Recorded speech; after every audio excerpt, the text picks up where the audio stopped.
నమస్తే దోస్తులు, ఎట్లున్నారు? బాగున్నారా? ఇయాటి మన వీడియో వచ్చేసి చెరువులో చేపలు పడితే గడ్డకి ఎలా తీస్తారు అనేది చూడండి, బాగుంటుంది వీడియో. అయితే మనోడైతే చేపలు తీసుకొని గడ్డకు వస్తున్నాడు. చేపలు బాగా పడ్డాయి. బాగా మందికి ఇబ్బంది అయితే మనోడే 4-5 రౌండ్లు వేసి వాళ్ళ చేపలన్నీ కాల్ చేసిండు. చూడండి చేపలు ఎన్ని తీస్తాడు. పెద్ద పెద్ద చేపలు, బొచ్చలు, రవ్వులు, బంగారు తీగ, బుచ్చలు అయితే బాగా పెద్ద సైజు ఉంది. ఒక్కొక్కటి చూడండి ఇట్లా కొట్టుకుంటాందో. బాగా కోపం అన్నట్టు చేపలకు. ఎట్లయినా ఎవరో ఇట్లా వాడే కానీ కాసేపు అయితే బొమ్మలు అయితే ఘోరంగా పెద్ద సైజు అవుతున్నాయి. ఈ చెరువులో బాగా అంటే బాగా పెద్ద సైజు ఉన్నాయి. అసలు నేను ఎప్పుడు కూడా చూడలే. బాగా రోజుల తర్వాత చూసినంత పెద్ద సైజు. చేపలు కూడా మస్తు అంటే మస్తు ఉన్నాయి. ఫుల్ రెడ్ కలరు, బొచ్చెలు అయితే వైట్ కలరు.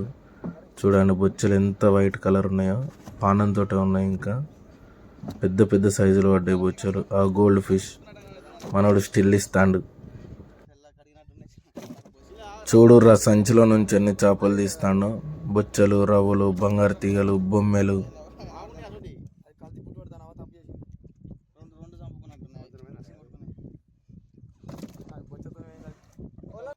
చిక్కంలో వచ్చాయి చేపలు. ఒక్కటేసారి గడ్డకు తేవాలంటే అంతమంది కావాల్సి వచ్చింది. అవి కింద పోసాక ఈడు ఎంత గాయ ఎత్తాయో. బాగా ఇబ్బంది పెడతాయి. కాంట నడవనియ్యాయి. బాగా అంటే బాగా ఇబ్బంది పెడతాయి. చిక్కంలో ఉంటే ఎప్పుడు కానీ ఇట్లా లైవ్గా ఉంటాయి చేపలు. మళ్ళా ఖరాబు కూడా కావు మొత్తానికి చేపలు. సంచులలో తెస్తే ఉడకపోసి ఉడుకుతాయి అన్నట్టు మొత్తానికి. బంగారు తీగలు చూడండి. చేపల్ని చూడండి దోస్తులు, ఎంత నీట్గా ఎంత మంచిగా ఉన్నాయో, ఎంత పెద్దగా ఉన్నాయో చూడరు.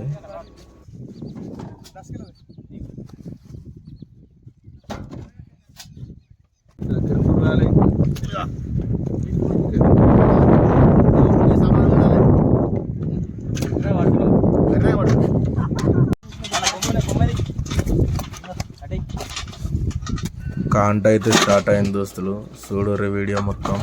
మై రావులకే పెట్టుట్రే, వచ్చేది మీద అలాగే చేసి.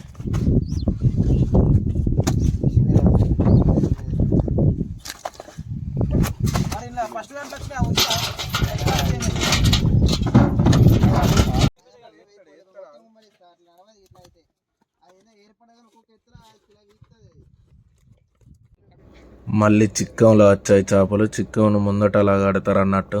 అట్లా కడితే ఎటు జారదు అన్నట్టు చిక్కం. ఆ దారం సరిగ్గా గత్తలేదని తెంపేస్తాడు మనోడైతే మంటకచ్చి.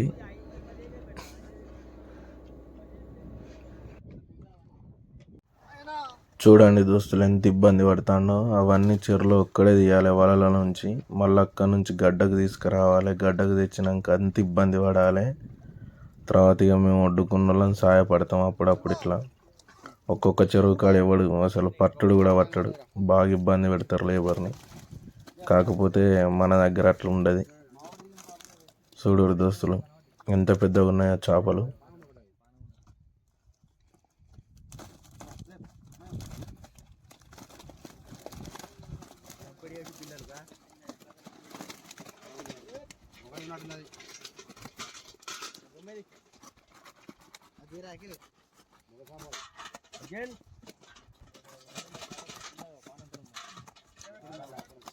ఈ చెరువు కాడ కాంట చేసుడైతే మరి ఘోరం. అబ్బా చూడు ఎంత ఆడికాడికి బంగారం లెక్క జోకుతున్నారు.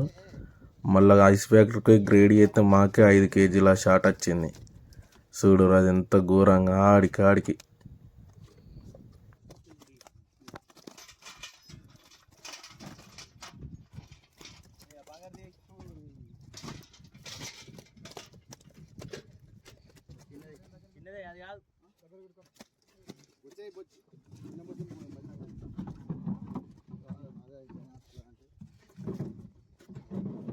చూసిరా దోస్తులు ఎంత ఘోరంగా చేస్తారో కాంట.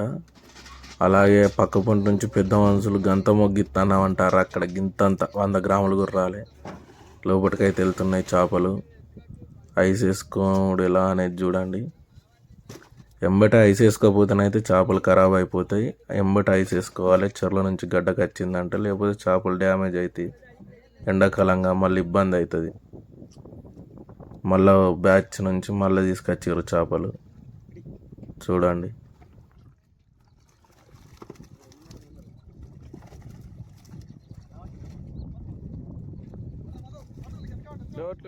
ఈ చేపల బేరం మరి ఘోరం అయిపోయింది దోస్తులు.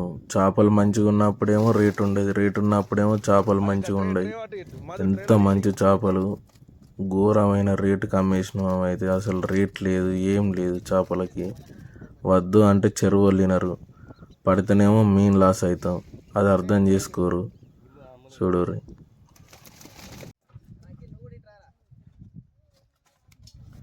చేపల కలర్ చూడండి దోస్తులు, ఎంత రెడ్ ఉన్నాయి. బొచ్చ కూడా ఎంత వైట్ ఉంది చూడండి. చూసిర్రా?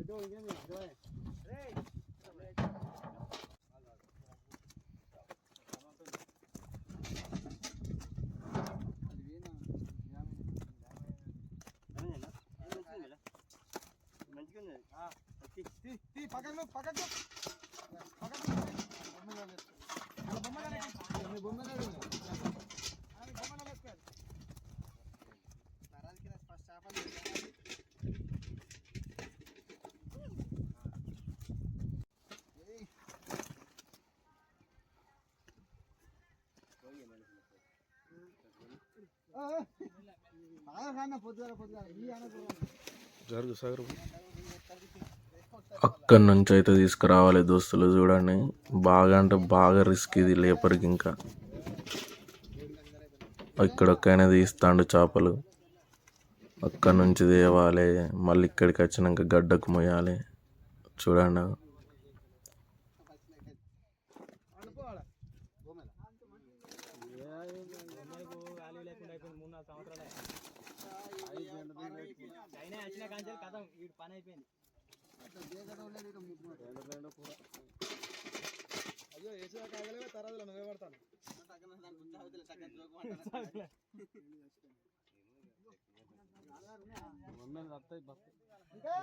అదొక బంగారు తీగ వచ్చింది.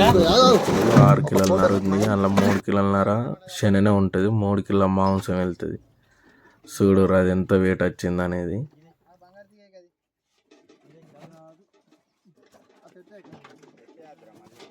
అయితే అది కిందికి పోయేసరికి వాళ్ళకి బాగా వచ్చినట్టు అవుతుంది.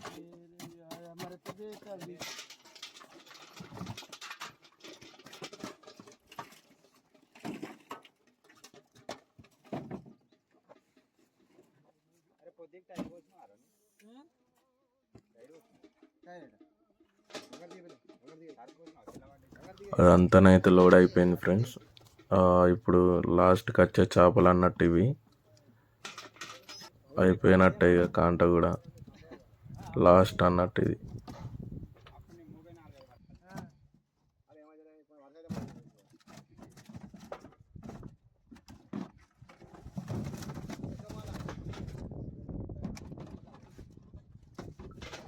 చెరువు కన్నా అయితే కాంట అయిపోయింది ఫ్రెండ్స్. మా వాడు చెమ్మస్ మర్చిపోయాడు, మూతతోటి అయితే ఎత్తాను, గంజి మీద మూతతోటి ఐస్. చేపలకైతే ఐస్ ఏరిపోలే. ఎంబట కరీంనగర్ ఐస్ ఫ్యాక్టరీకి వచ్చి ఐస్ అయితే వేసుకున్నాం. చేపలు అయితే సేఫ్. ఈ నుంచి మంచిర్యాల వెళ్ళినాం. అక్కడ చూడండి ఎట్లుంటుంది అనేది. అక్కడ గ్రేడింగ్ చేసినాం మొత్తం. చేపలు భలే కలర్ కనబడుతున్నాయి. ఇంకోటైనా తీపిద్దాం, ఇబ్బంది పడద్దు. సరిపోతే ఇంకోటైనా తీపిద్దాం కానీ ఇబ్బంది పడద్దు.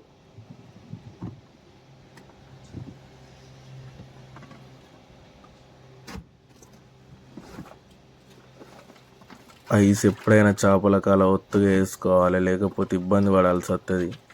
ఒక్క గింతంత తగ్గిపోయినా కూడా చేపలు మొత్తం డ్యామేజ్ అవుతాయి. మళ్ళీ బాగా దూరం పోవాల్సిన చేపలుగా ఎంబటే ఖరాబ్ అయిపోతాయి. రేపు పొద్దుగాల తీయాల్సిన చేపలు అవి. బాగా అంటే బాగా ఐస్ ఐస్ వేసుకుంటే అంత మనకి మంచిది. చూడండి ఎంత ఎక్కువ వేసుకుంటానో.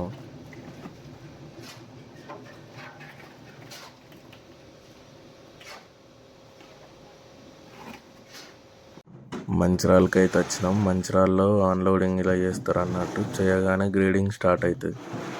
Kilo size 2 kilo size 2 kilo size 3 kilo size 3 kilo size ఏ చేపకు ఆ చేప తీసి మనం లెక్క చేసుకొని మనం ఆర్డర్ పెట్టుకోవాలి. ఆర్డర్ ప్రకారం ఎవరి వాళ్ళకి పంపించచ్చు. చేపలు ఇబ్బంది ఉండదు అన్నట్టు. మళ్ళీ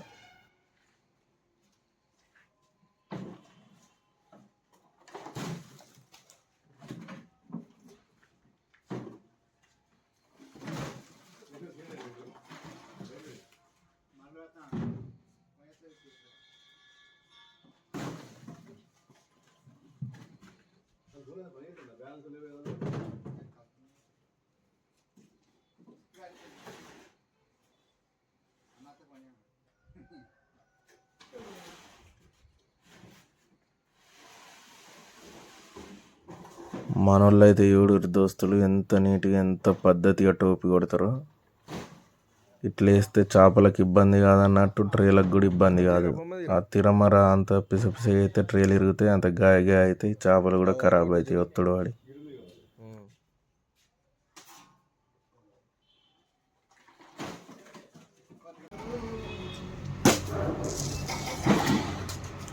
కాంటనే అయితే స్టార్ట్ అయిపోయింది దోస్తులు. చూడు ఎలాంటి సైజులు పడతాయి. మొత్తం పెద్ద సైజులే బుచ్చలు, మొత్తం పెద్ద సైజులు పడతాయి. చూడు దాన్నే గ్రేడింగ్ అంటారు. దానికి అలాగే బాగా ఈజీగా ఉంటుంది అన్నట్టు. ఏ ట్రేలల్లో ఎన్ని చేపలు ఉన్నాయి అనేది. గ్రేడింగ్ అయిపోయాక చేపల కోసం మళ్ళీ ఐస్ తీపిచ్చినాం. ఈ ఐస్కే పోతున్నాయి పైసలన్నీ. చూడు ఎంత ఐస్. మళ్ళా అదంతా ట్రేలు గ్రేడింగ్ అయిపోయినాయి. ఈ బండ్ల లోడ్ చేపిస్తాను. ఈ బండి ఆగుపూర్ పంపించడు అన్నట్టు. ఈ బండ్లో కొన్ని చేపలు పడతాయి. మళ్ళీ ఇంకో బండి మళ్ళీ రెడీ చేయించినాం. చేపలు అయితే మొత్తానికైతే ఖాళీ చేసినాం దోస్తులు. వీడియో నచ్చితే like and share and subscribe. Okay bye దోస్తులు.